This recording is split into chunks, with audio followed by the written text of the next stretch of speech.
Milagre confirmado, jovem curado de fadiga adrenal, Congregação Cristã no Brasil. Era uma manhã de domingo, o sol ainda não havia se levantado por completo, mas o irmão José Carlos já estava de pé, preparando-se para mais um culto na congregação. Seu filho, Lucas, de 22 anos, ainda dormia, como havia feito nos últimos meses. Não era preguiça nem desânimo espiritual. Era o corpo que não respondia mais.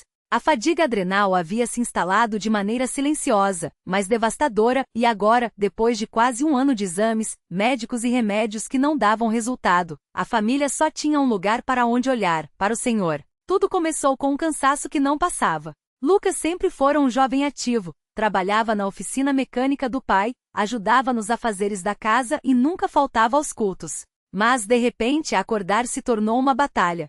As pernas pesavam como chumbo, a cabeça latejava sem motivo aparente, e qualquer esforço, por menor que fosse, o deixava exausto como se tivesse corrido uma maratona. No início, acharam que fosse estresse. Afinal, a vida não era fácil, as contas apertavam, o trabalho exigia muito, e os problemas do dia a dia pesavam. Mas quando Lucas começou a desmaiar sem aviso, a família soube que algo estava muito errado. A primeira consulta foi com um clínico geral. O médico atencioso pediu exames de sangue. Os resultados vieram com anotações que a mãe, Irmã Maria, não entendia. Cortisol baixo, desequilíbrio hormonal, possível disfunção adrenal. O encaminhamento para um endocrinologista veio em seguida, e foi aí que o diagnóstico caiu como um balde de água fria: síndrome da fadiga adrenal. O médico explicou com termos técnicos que as glândulas adrenais de Lucas não estavam funcionando como deveriam. O corpo dele não conseguia lidar com o estresse, a produção de hormônios estava desregulada, e a recuperação seria lenta se é que aconteceria. Alguns pacientes melhoram com repouso e medicamentos, outros convivem com isso pelo resto da vida, disse o médico, enquanto a irmã Maria segurava as lágrimas. Os remédios começaram: comprimidos para regular o cortisol, vitaminas, suplementos. Lucas tomava tudo direitinho, mas os efeitos colaterais eram terríveis.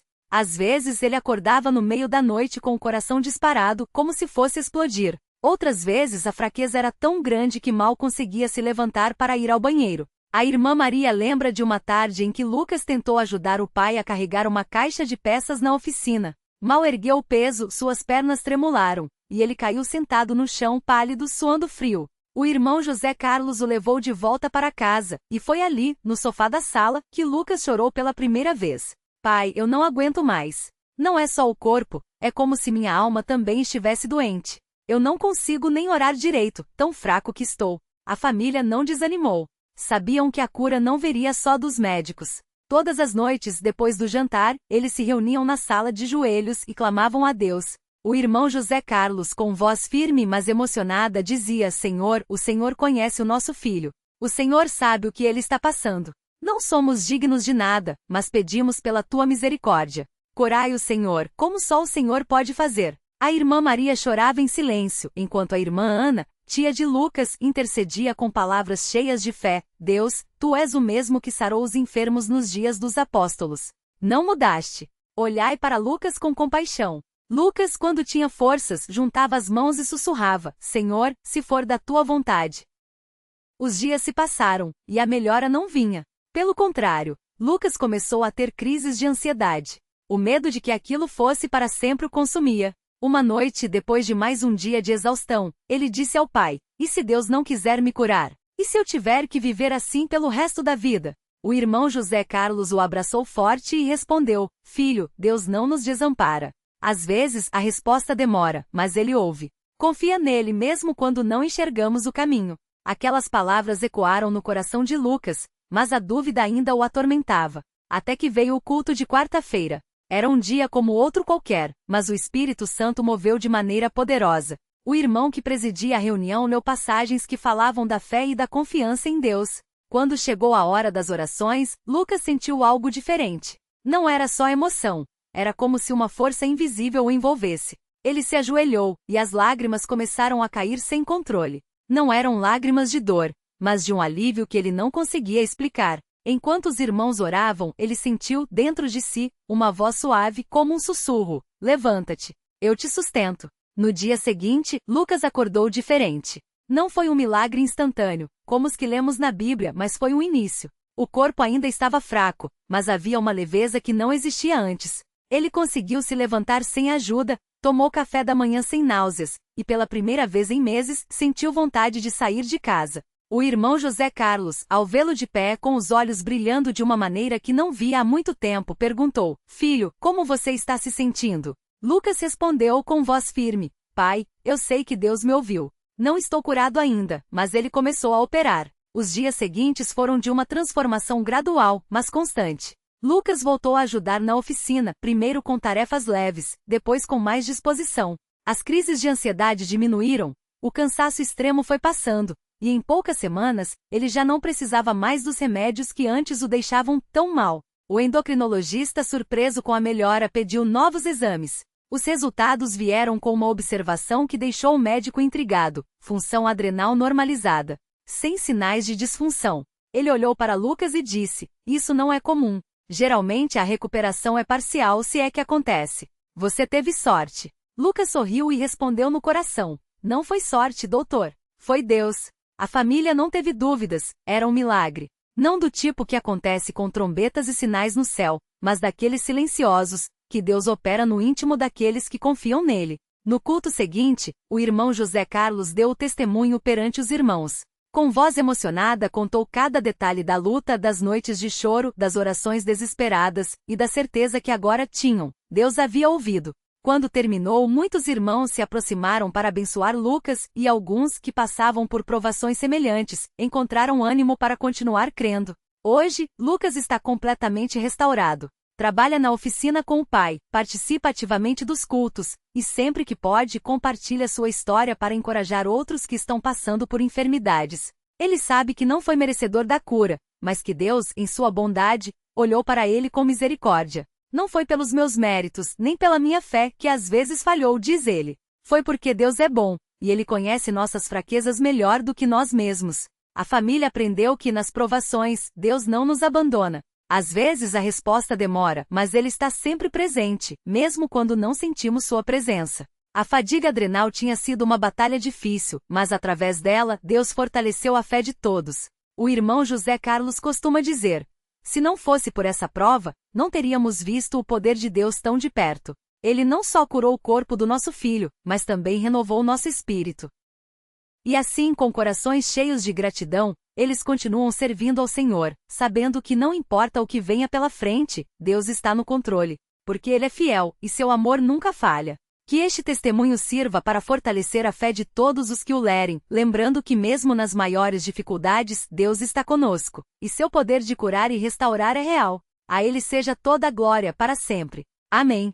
O irmão Lucas, agora com a saúde plenamente restaurada, não se esquece de nenhum detalhe daqueles dias difíceis. Ele conta que mesmo nos momentos em que a fraqueza era tão grande que mal conseguia levantar-se da cama, sentia uma paz inexplicável no coração. Não era uma paz que vinha das circunstâncias, porque as circunstâncias eram duras, mas uma paz que só poderia vir de Deus. "Eu orava com lágrimas, mas também com uma certeza: se Deus permitiu, Ele tem um propósito", lembra ele. Essa confiança não era forçada, nem um discurso vazio, mas algo que nascia de um relacionamento genuíno com o Senhor, cultivado desde a infância nos cultos da congregação. A mãe de Lucas, irmã Maria, também guarda na memória as noites em que, após os cultos, ela e o marido se ajoelhavam ao lado da cama do filho, não apenas pedindo a cura, mas também agradecendo por cada pequeno sinal de melhora. Havia dias em que ele conseguia comer um pouco mais, ou dormir sem dor. Para nós, aquilo já era uma resposta, conta ela. Não era uma gratidão condicionada à cura completa, mas um reconhecimento de que Deus estava agindo, mesmo que aos poucos. Essa atitude de gratidão, mesmo no meio da prova, tornou-se um exemplo para muitos irmãos que os visitavam. Alguns chegavam desanimados com suas próprias lutas, mas saíam daquela casa com os olhos cheios de lágrimas, não de tristeza, mas de esperança renovada. O irmão José Carlos, pai de Lucas, sempre foi um homem de poucas palavras, mas de muita oração. Durante aquele tempo, ele aprendeu que a fé não é apenas crer que Deus pode, mas confiar que Ele sabe o que é melhor. "Eu pedi a cura, mas também pedi a força para aceitar a vontade de Deus, qualquer que fosse", compartilha ele. Essa entrega não era passividade, mas uma confiança ativa como a de Abraão, que não duvidou da promessa, mesmo quando as circunstâncias pareciam impossíveis. E Deus, que vê o coração, honrou essa fé. Não de imediato, não do jeito que eles imaginavam, mas no tempo certo, da maneira mais perfeita. Um detalhe que poucos conhecem é que poucos dias antes da cura definitiva de Lucas, o irmão José Carlos teve um sonho. No sonho, ele via o filho de pé forte, com as mãos levantadas em louvor, e uma voz dizia: "A minha graça te basta." Ele acordou com aquele versículo gravado na mente, 2 Coríntios 12:9, e soube, sem sombra de dúvida, que Deus estava falando com ele. Não era uma promessa de cura imediata, mas uma garantia de que fosse qual fosse o desfecho, a graça de Deus seria suficiente. Esse sonho deu-lhe uma paz tão profunda que quando a cura veio não foi uma surpresa, mas uma confirmação do que ele já sabia no íntimo: Deus havia ouvido. Lucas, por sua vez, lembra de um momento específico que marcou sua jornada. Era uma tarde em que a fraqueza estava pior do que nunca e ele, sozinho em seu quarto, começou a cantar um hino da harpa cristã. Não tinha forças nem para levantar a voz, mas os lábios murmuravam as palavras: "Jesus, meu Salvador, a ti me entrego agora." Enquanto cantava, sentiu uma presença tão real que parecia que alguém estava ali, ao seu lado, segurando suas mãos. Não era uma imaginação, nem um delírio da doença, mas uma experiência tangível da presença de Deus. "Naquele momento eu soube que mesmo que a cura não viesse, eu não estava sozinho", testemunha ele. Essa certeza o sustentou nos dias seguintes, até que a vitória chegou. A cura de Lucas não foi um evento isolado, mas um processo em que Deus trabalhou não apenas em seu corpo, mas também em seu caráter. Ele aprendeu a valorizar coisas que antes passavam despercebidas: o privilégio de poder levantar-se pela manhã, de trabalhar com as próprias mãos, de estar presente nos cultos sem dor. "Antes eu ia à igreja por hábito, agora vou por gratidão", confessa ele. Essa mudança de perspectiva é algo que muitos irmãos notaram nele. Não é mais o jovem que apenas ocupava um banco, mas um servo que busca oportunidades para abençoar os outros, seja ajudando na limpeza do salão, seja visitando os enfermos, seja simplesmente ouvindo alguém que precisa desabafar. A família de Lucas também experimentou uma união mais profunda. Antes da prova, eles já eram unidos, mas a enfermidade os levou a um nível de dependência de Deus e uns dos outros que eles não conheciam. A irmã Maria conta que em certos dias, quando o cansaço a dominava, era o marido quem a animava; em outros, quando ele estava desanimado, eram as palavras de Lucas, mesmo fraco, que os fortaleciam. Deus usou essa prova para nos ensinar que a família é um dom dele, e que quando estamos unidos em Cristo, nenhuma tempestade pode nos abalar, diz ela. Essa união não se limitou ao núcleo familiar. Os irmãos da congregação se tornaram uma extensão dessa família, orando, trazendo alimentos e, acima de tudo, compartilhando a palavra para manter a fé acesa. Um dos momentos mais emocionantes após a cura foi quando Lucas subiu ao púlpito pela primeira vez para dar seu testemunho. Ele não tinha preparado um discurso nem anotações, falava do coração, e as palavras saíam com uma sinceridade que tocava a todos. "Eu não sei por que Deus me curou, mas sei que não foi para eu guardar isso para mim", disse ele, com a voz embargada. Se alguém aqui está passando por uma prova, não desista. Deus não se esqueceu de você. Ele vê suas lágrimas, ouve suas orações e no tempo certo ele vai agir. Muitos irmãos choraram naquele dia, não apenas pela cura de Lucas, mas porque, através dele, Deus estava falando diretamente às suas próprias lutas. Após aquele culto, vários irmãos se aproximaram para compartilhar suas próprias necessidades. Uma irmã, que há anos lutava contra uma doença crônica, disse a Lucas: "Suas palavras me deram força para continuar orando. Às vezes a gente acha que Deus não está ouvindo, mas você me lembrou que Ele está sim, e que sua resposta vai chegar." Outro irmão, que estava desempregado e desanimado, confessou: "Eu vim à igreja só por obrigação, mas hoje entendi que Deus quer mais do que isso. Ele quer que eu confie nele de verdade." Esses diálogos mostram como um testemunho genuíno pode ser usado por Deus para tocar vidas de maneiras que nem imaginamos. Lucas também passou a participar mais ativamente das reuniões de oração. Antes ele ia, mas muitas vezes ficava calado, achando que não tinha nada a contribuir. Agora, ele ora com uma fé que contagia. Não são orações longas ou cheias de palavras bonitas, mas súplicas simples, cheias de confiança, como a de um filho falando com o pai. "Senhor, o Senhor conhece nossas necessidades antes mesmo que a gente peça. Mas a gente vem aqui porque precisa do Senhor, porque sem o Senhor, a gente não é nada." Já ouviu-se ele orar em uma dessas reuniões. E é essa sinceridade que faz com que muitos irmãos peçam para que ele ore por eles em particular, sabendo que sua fé é genuína. A vida de Lucas depois da cura não tem sido isenta de desafios. Há dias em que o cansaço da rotina tenta roubar sua alegria, ou em que as memórias da doença voltam como uma sombra. Mas ele aprendeu a levar tudo a Deus em oração, sem esconder nada. Antes eu achava que só podia falar com Deus sobre coisas espirituais, admite ele. Mas agora sei que ele se importa até com as coisas pequenas, como um dia difícil no trabalho ou uma discussão em casa. Essa intimidade com Deus tem sido sua maior vitória, maior até do que a cura física. A família também mantém um hábito que começou durante a prova. Todas as noites, antes de dormir, eles se reúnem por alguns minutos para agradecer a Deus pelo dia. Não são orações formais, mas um diálogo espontâneo, em que cada um compartilha algo pelo qual é grato. Às vezes é algo grande, como uma bênção inesperada. Outras vezes é algo pequeno, como um sorriso de um irmão na igreja, conta a irmã Maria. Mas isso nos ensina a ver a mão de Deus em tudo. Esse costume tem transformado até os dias mais difíceis em oportunidades de louvor, porque eles aprenderam que mesmo nas provações, há motivos para agradecer. Um dos milagres que poucos percebem, mas que é real, é a mudança no coração do irmão José Carlos. Antes ele era um homem reservado, que cumprimentava os irmãos com educação, mas mantinha certa distância. Depois de ver a mão de Deus tão de perto na vida do filho, algo nele se quebrou no bom sentido. Ele passou a ser mais aberto, mais disposto a compartilhar suas lutas e a ouvir as dos outros. Eu achava que ser forte era não mostrar fraqueza, confessa ele. Mas agora sei que a verdadeira força está em depender de Deus e em deixar que os irmãos nos ajudem. Essa mudança tem abençoado muitos na congregação, especialmente os homens mais novos, que veem nele um exemplo de humildade e fé. Lucas também tem sido usado por Deus para alcançar pessoas fora da igreja. Em sua oficina, ele tem contato com clientes que muitas vezes chegam estressados com problemas pessoais ou familiares. Ele não prega para eles, nem força conversas sobre religião, mas vive seu cristianismo de maneira tão natural que muitos acabam perguntando: como você consegue estar sempre tão calmo? Ou então, você tem uma paz diferente? De onde vem isso? Essas perguntas abrem portas para que ele compartilhe com simplicidade como Deus mudou sua vida. Alguns já começaram a frequentar os cultos, não por convite formal, mas porque viram algo em Lucas que desejam para si mesmos. A irmã Maria, por sua vez, tem sido uma bênção para as mães da congregação que passam por provações com seus filhos. Ela não dá conselhos vazios, nem fala como quem já sabe tudo, mas compartilha sua própria jornada com humildade. Eu não sei por que Deus permitiu que meu filho passasse por isso, mas sei que ele esteve conosco em cada passo, diz ela a essas mães.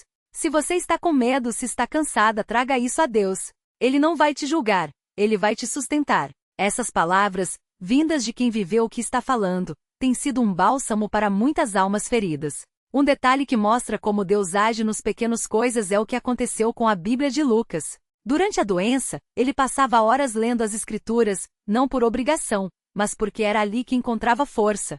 Um dia, enquanto lia o Salmo 40, versículo 1, esperei confiantemente pelo Senhor. Ele se inclinou para mim e ouviu meu clamor. Senti uma paz tão grande que marcou aquele versículo com um pedaço de papel anos depois, em um dia difícil. Ele abriu a Bíblia aleatoriamente e caiu justamente naquela página. Foi como se Deus estivesse dizendo: lembra quando eu te sustentei? Eu ainda estou aqui. Esses pequenos coincidências são, na verdade, provas do cuidado constante de Deus por seus filhos.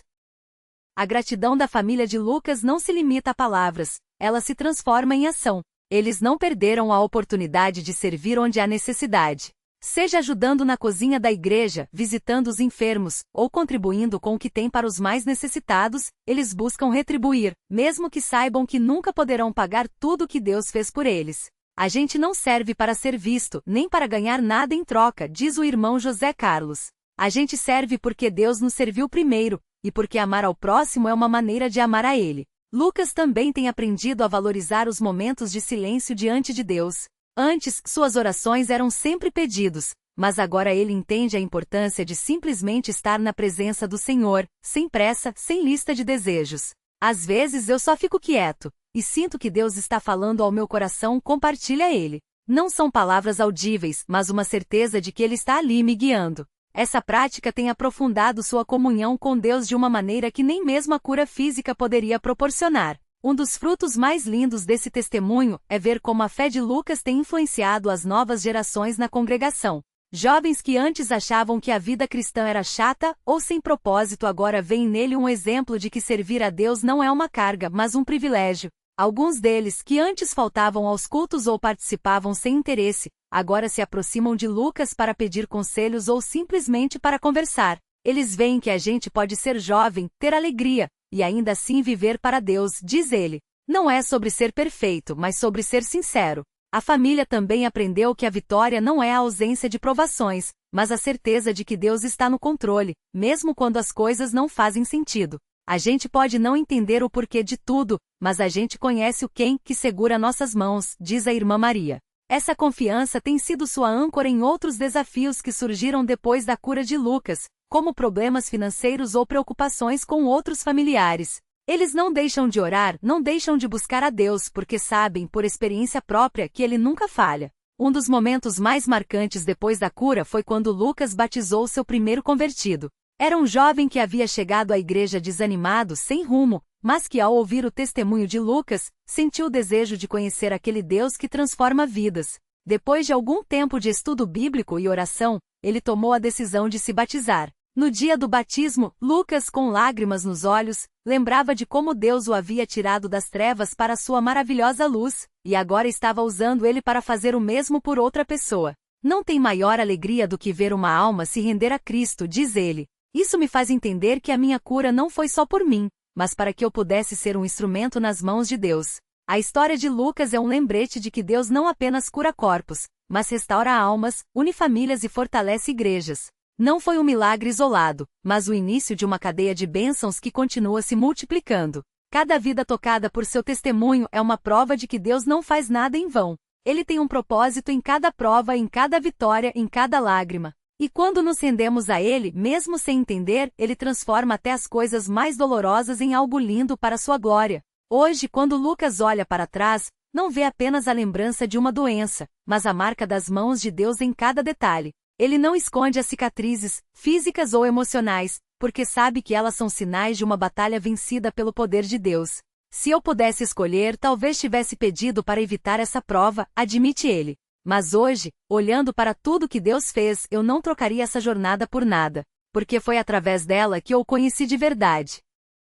E assim a família de Lucas continua sua caminhada, não como pessoas que já chegaram, mas como peregrinos que sabem que ainda têm muito a aprender. Eles não vivem mais com medo do futuro, porque aprenderam que seja na saúde ou na doença, na abundância ou na necessidade, Deus é fiel. Sua história não é sobre uma cura milagrosa, mas sobre um Deus que se importa, que ouve, que age, e que nunca abandona os seus. Que este testemunho não seja apenas uma história para ser lida, mas um convite para confiar em Deus, mesmo quando o caminho parece escuro. Porque Ele, que curou Lucas, que sustenta sua família, é o mesmo Deus que está conosco hoje. E seus milagres não cessaram. Eles apenas esperam por um coração disposto a crer. A Ele, nosso Deus, toda a honra, toda a glória e todo o louvor, pelos séculos dos séculos. Amém.